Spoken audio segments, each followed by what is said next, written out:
रे गप बस रे, राजकारण करू नको. तुमच्या डोक्यात सडकं राजकारण आहे म्हणून तुम्हाला हे सुचतं मिस्टर फडणवीस. आणि जे दुसरे ठाण्यातले जे डेप्युटी सीएम आहेत, तुम्ही गोट्या खेळण्याच्याच लायकीचे.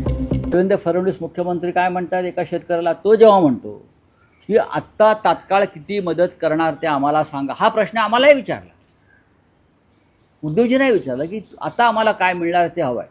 त्याच्यावरती देवेंद्र फडणवीस हे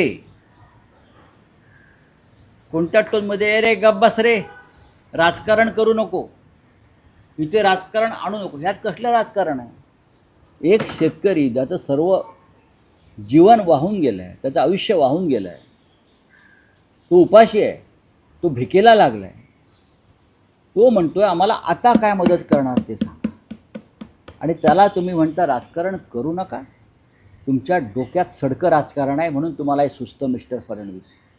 बरोबर. कोणी म्हणतं पैशाचं सो आणता येणार नाही, कोणी म्हणतो आम्ही 6 वाजता इथे गोट्या खेळायला आलो का.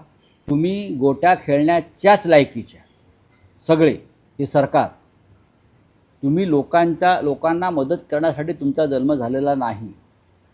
तुम्ही भ्रष्ट शासनकर्ते आहात आणि तुम्ही तुमची कातडी वाचवायला गेलेला आहात. तुम्हाला शेतकरी वाचवण्याचं काही पडलेलं नाही. आणि जे दुसरे ठाण्यातले जे डेप्युटी सीएम आहेत ते तर स्वतःचे फोटो छापूनच मदत करत सुटले आहेत तिकडे. काय केलं या तिघांनी या राज्यासाठी?